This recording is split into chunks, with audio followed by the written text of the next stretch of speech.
ಮುಖ್ಯಮಂತ್ರಿ ಸಿದ್ದರಾಮಯ್ಯ ಪ್ರತಿನಿಧಿಸುವ ವರುಣಾ ವಿಧಾನಸಭಾ ಕ್ಷೇತ್ರ ಮತ್ತು ಜಿಲ್ಲಾ ಉಸ್ತುವಾರಿ ಸಚಿವ ಡಾ ಎಚ್.ಸಿ. ಮಹದೇವಪ್ಪ ಅವರ ಸ್ವಗ್ರಾಮವಾದ ನಂಜನಗೂಡು ತಾಲೂಕಿನ 16 ಗ್ರಾಮದಲ್ಲಿರುವ ಡಾ ಬಿಆರ್ ಅಂಬೇಡ್ಕರ್ ವಸತಿ ಶಾಲಾ ವಿದ್ಯಾರ್ಥಿಗಳು ಪ್ರಾಂಶುಪಾಲರನ್ನ ಅಮಾನತು ಮಾಡುವಂತೆ ಆಗ್ರಹಿಸಿ ಗ್ರಾಮ ಪಂಚಾಯಿತಿಯ ಮುಂಭಾಗದಲ್ಲಿ ಪ್ರತಿಭಟನೆ ನಡೆಸುತ್ತಿದ್ದಾರೆ.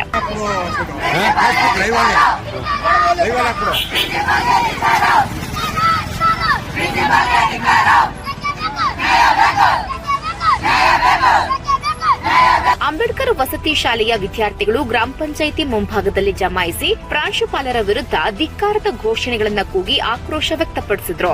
ನಾವು ಯಾವುದೇ ಕಾರಣಕ್ಕೂ ಅಂಬೇಡ್ಕರ್ ವಸತಿ ಶಾಲೆಯ ಒಳಗೆ ಪ್ರವೇಶ ಮಾಡೋದಿಲ್ಲ.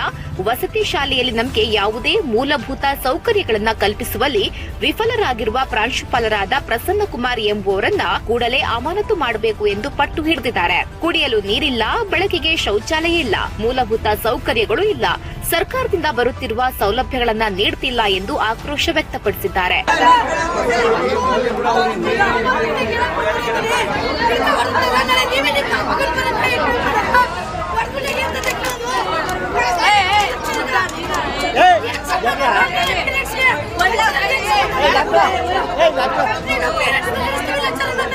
ಸಮಾಜ ಕಲ್ಯಾಣ ಇಲಾಖೆಯ ಸಚಿವ ಡಾ ಎಚ್.ಸಿ. ಮಹದೇವಪ್ಪ ಅವರ ಸ್ವಗ್ರಾಮ 16 ಗ್ರಾಮದ ಅಂಬೇಡ್ಕರ್ ವಸತಿ ಶಾಲೆ ವಿದ್ಯಾರ್ಥಿಗಳ ತಾಳ್ಮೆ ಕಟ್ಟೆ ಒಡೆದು ಈಗ ಆಕ್ರೋಶಕ್ಕೆ ಕಾರಣವಾಗಿದೆ.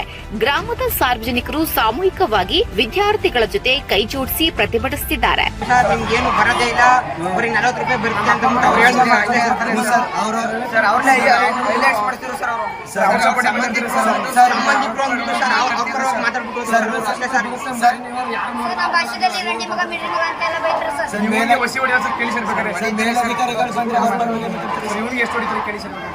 ನಾವು ಊಟ ಮಾಡೋ ಮುಂದೆ ಸರ್ ನಾನು ಹೊಡಿತಾರೆ ಸರ್. ನಮ್ಮ ಭಾಷೆಯಲ್ಲಿ ರಂಡಿ ಮಗ ಮಿಡ್ರಿ ನಾ ಕೊಳಕಂತ ಸರ್. ಒಂದು ನಮ್ಮ ಸೈಡ್ ಹುಡುಗ ತಟ್ಟಿದ್ರು ಸರ್. ನನ್ನ ಜೊತೆ ಊಟ ಮಾಡ್ತಿದ್ದ ಸರ್. ಅವನ ಜೊತೆ ಕೊಳಕನ ಜೊತೆ ಊಟ ಮಾಡ್ತಿದ್ದ ಸೈಡ್ ಬಾ ಅಂತ ಕರ್ಸಿದ್ರು ಸರ್.